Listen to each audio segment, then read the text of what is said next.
What's good, YouTube? It's your boy Damion Crier.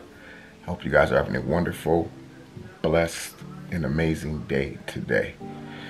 Your boy is doing okay. It's extremely early morning. I'm just really waking up. I'm still in my hotel room. So I got to thinking a couple weeks ago,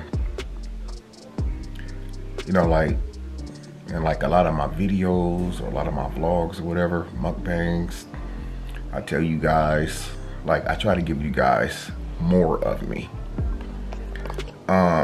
More of me than just what you see in the YouTube video. I try to give you guys a little bit more of me as far as my life, where I come from, and basically I never really tell you guys where I'm trying to go. Not yet, but I tell you where I come from. And in multiple videos, I have said that, like when I got shot and stuff, and people asked me to do a documentary, I still never did one. I never put one together. Who knows, maybe one day I will. But every time I come back home to Indiana, and I still say home, even though I live in Houston, Indiana's gonna always be my home. Always. I can come back at any given time. All I gotta do is pack up and go. Just like that, nothing stop me. So I always call it home. But every time I do come back home, I always I drive past my old stomping grounds, but I never ever stop. I never stop and get out the car. I'm always sitting behind tinted windows, so nobody really knows who I am or what I'm driving. Especially now, since I got another vehicle. They see that blue Mustang, they 9 times out of 10 oh, that's Damion. So the point that I'm trying to drive, man, is that when I come back home, I always try to ride past my old stomping grounds, where I grew up at, where I went to school at. Even sometimes I ride through old neighborhoods to see if certain houses is still built.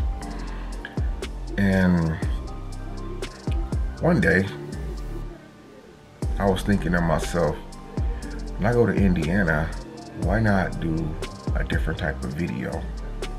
Basically, take you guys in some really rough areas of Fort Wayne, where I actually had almost lost my life at, where it almost ended for me. And that video is so hard for me to do, but I'm gonna do it for you guys. It's gonna be pretty emotional for me, even going back to the scene of where my life almost ended on that day. The year that I got shot in 1997, the homicide rate that year was 43 homicides during the first 5 months of that year. I believe I got shot, I think it was in May of 2017. I'm sorry, 2017, 1997, not 2017, guys, I'm sorry. 1997, the homicide rate by the month of May had already reached 43 homicides. And I could have been the 44th. And every time I think about that, man, it is crazy. It's crazy. When it gets cold, I get bad arthritis in my arm, because that's where the first bullet had struck me. When I knocked at the door, the bullet went through my arm, came out my elbow. I don't know if you guys can actually see this. You actually see that? That was the first bullet hole right there that actually went in, and the bullet came out my elbow. Can't really show you guys the other bullet holes, but yeah, so I was thinking, why not? Well, first of all, I had to build up enough courage to actually do it and go back over there. I have to build up enough courage to actually drive down that street, get out of my vehicle, and actually let you guys walk with me while I record where they actually shot me at, the location where they found me at on the ground, the house that I was in or lived at when I got shot, even when I got out the hospital, I even went back to the same house that was just like a few doors down from where I almost lost my life at. So I'm gonna do this video for you guys today. I don't know how this video is going to end. I don't know if it's going to have an ending to it. All I know is that today is going to be an extremely emotional day. I said while I was here, I was going to do something different and show you guys a little bit more about my life, where I came from, where I grew up at, what led up to me getting shot. And I know, you know, me getting shot, even though I was a victim of a shooting, I really wasn't the victim. I don't know if that makes sense, but I'm gonna try to make it make sense for you guys. Basically, what I'm saying is I wasn't just an innocent bystander who just got shot minding his own business. You know, I was in everybody's business. Basically, I was selling drugs. I was out there trying to be a big baller. I wanted the hydraulics on my car. I wanted the 22-inch rims. I think back in the day they called them Inkies. I wanted a set of Inkies on my Cadillac. I had a really old Cadillac, big body style, but it was pretty clean. So I wasn't the victim of mistaken identity or anything like that. I was out there selling, doing what I thought was the right thing to do for me to make a little bit extra cash. But then I found out the hard way that that wasn't the right way for me to make cash. Back then, we thought it was cool to, you know, sell. I mean, back then, in kind of a way it was back then, because like it was so much money to make, and seeing how people come from nothing to just having everything, you just wanted that type of life, man. And I find out later on down the line, after multiple years of arthritis, when it gets cold or when it rains, multiple years of those flashbacks, every time I hear a gunshot or hearing fireworks go off, every time I think about when I was laying on that ground, all I felt was wetness. And it wasn't from the grass, it was wetness from all those bullet holes in me. And I just felt so much wetness coming out of my body. And it's like it's like everything was a blank. When I think about what I was doing back then, it just really messes me up a lot to think that I was really out there living that type of lifestyle instead of trying to be a better man, a better father, you know. But today I'm gonna be taking you guys on this journey with me. I'm gonna be taking you guys to the location where I used to live at. I'm gonna take you guys to the location where I got shot at, where they actually found me on the ground. So, guys, put your seatbelt on. We finna go on this ride. It's not gonna be an easy one. Again, I don't know if I'm gonna get out of my truck or not, or if I'm just gonna do the video inside my truck, showing you like the house, the background. This early in the morning, everybody's gonna be at school, and a lot of people will probably be at work. So I'm a little nervous to get out the car with a camera in my hand, especially in the hood. You get out of the car with a camera in your hand filming people's houses, they probably gonna be like feeling some type of way. So I'm gonna try to be really careful. So anyway, let me know what you guys think of this video, and I'm gonna see you when we get there. So let's go. I'm actually on the street where I got shot at multiple times, 1997. I'm actually approaching the house. What I'm gonna do is I'm going to actually, I said I wasn't gonna get out of my truck, but you know what? I'm gonna get out of my truck. Just for a second. I ain't gonna get out of my truck for long, because I don't know, like, basically what to expect, being that I'm outside people's house with a camera. But I'm gonna get out for a second and just show you guys. Basically, I'm gonna show you this little house right here. I don't know if you guys can see this house right here behind me. This house is where I actually stayed at. You know what? I'm gonna get out the truck. hope like hell I don't get shot again. So yeah, this is Manford Street. I'm gonna walk down a little bit. This is Manford Street right here at Fort Wayne. So I remember being in this neighborhood right here, man. We were selling drugs. Everybody had a gun. This was like the party area. So this right here, this house right here is where I lived at when I got shot. I'm hoping I don't have any problems out here. I just parked my truck right here on the street. So yeah, I lived in that house right there where I got shot at. And basically my car was parked in the driveway of this house. My car was parked in this driveway right here. And one day I ended up getting a phone call. Now back then I was selling drugs, I'm not gonna lie. And a guy that I know very well, he lived like 4 doors down. He called me, he said, it was like 2 in the morning. He said, hey bro, can you bring me 6 for $100? Back then we were slanging those pebbles and they was $20 a piece. So he was like, can you bring me 6 for $100? So I was like, yeah, I got you, bro. So my Cadillac was parked right there where that car's parked at. I jumped in my Cadillac and I put it in reverse.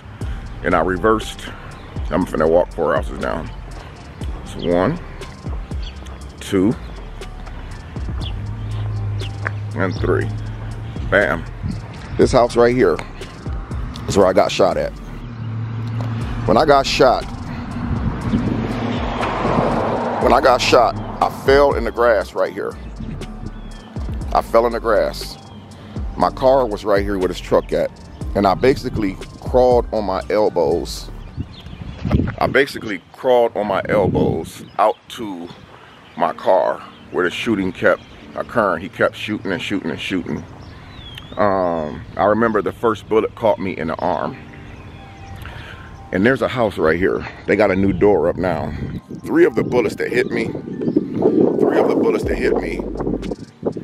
had went through this door right here across the street. And there was a lady had lived in that house. We used to call her Candy. Her nickname was Candy. And she was, I remember her coming out the house screaming and stuff. And I remember laying in this very spot right here in this grass. Literally, I was on my elbows crawling, trying to get away. And I was trying to pull my gun out too.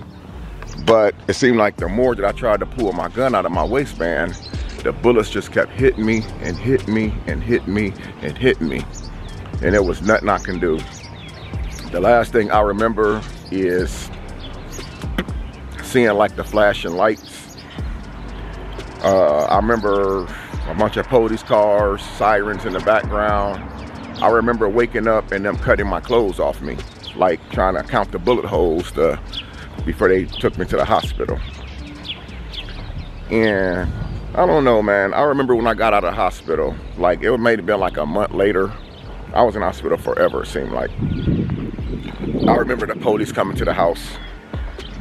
Remember, I came right back to this very house right here behind me.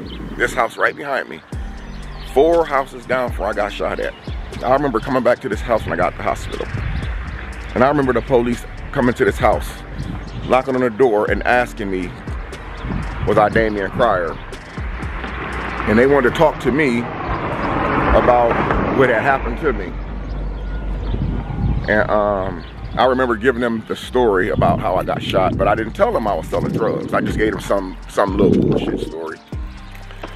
I'm finna get out of here because some people riding past, slowing down, looking crazy. Especially when you outside with a camera. So I remember the police asking me like what had happened. I didn't tell the police that I got shot because I was making a drug deal. I just told them I had got robbed. So I remember one of the officers, he sat on the couch. He was like, well, Mr. Cryer, you were shot just 4 doors down. And he was like, and you're back at this house already. You know, because at the time, I didn't have anywhere else really to go. I just felt like I lived here and home was home. But I remember when I was in a hospital, in the intensive care unit, I was laying there in my hospital bed. And I remember I'll never forget this. They said a yard or a 27-year-old man was found shot multiple times. That next day, they had found a body in the house. Apparently, when I got shot, somebody shot the person who shot me. That was crazy. That's a crazy coincidence, right? So they was questioning me as if I knew, but I'm like, bro, I was in a hospital, an intensive care unit, watching this stuff on the news while my family was around my bedside. So it ain't had nothing to do with me. But it's just crazy how that works. Somebody shot me at that house, and then like the very next day, no, like a few days later, I was in the hospital. Somebody killed the person who tried to take my life. So that just goes to show you, man, like, you never know what's going to happen today or tomorrow. That's one of those things that what goes around comes around. But I'm always telling you guys the story about when I got shot multiple times. So today I decided to bring you guys where it actually happened at. So I'm gonna take you guys over to the east side of Fort Wayne. The east side is where I actually grew up at. It's actually where everything has started for me at. Watching my mom struggle and stuff, raising 6 kids on her own, you know, so we're gonna go over there, man. But this was like really emotional for me. I'm sitting here in my truck thinking to myself right now, like, damn, you know, just walking back here to the scene. I mean, driving back here to the scene and pulling up and just seeing certain things. The houses is still the same. The house where the bullets went through me and hit the door across the street, I see that they got like a new door up for like, you know, but like for like 3 or 4 years after my shooting, that same door had remained up and had those 3 bullet holes in that door. I remember when I went over to the lady's house, again, her name was Candy. Well, we called her Candy. That was like her, everybody got like a nickname. So her nickname was Candy.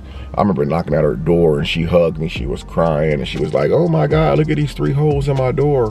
One of my kids got hit. I'm glad that you okay. And you know, it was just really, really emotional, man. But this is crazy, just even seeing this right now, man. Just the thought of it. But yeah, man, so I'm just sitting there just thinking to myself, like, man, this is where it could have ended for me right here. This very spot is where it could have ended. I mean, it would have been over with for me. I would have been gone forever, you know. And that was in 2000. I'm sorry, that was in 1997. If I said 2007 earlier in the video, guys, I apologize. 1997. I was 27 years old, but yeah.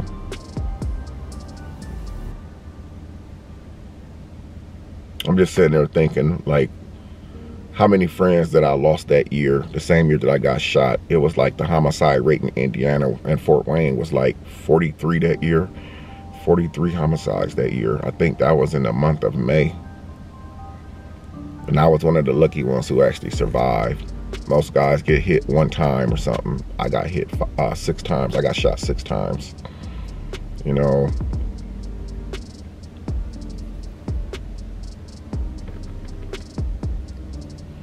It's scary. Everybody's over here now grown. The people who was kids back then are all grown adults. Those adults now have kids, and some of them probably even have grandkids. And I'm gonna see you guys in the next video. This is gonna be continued. Yep.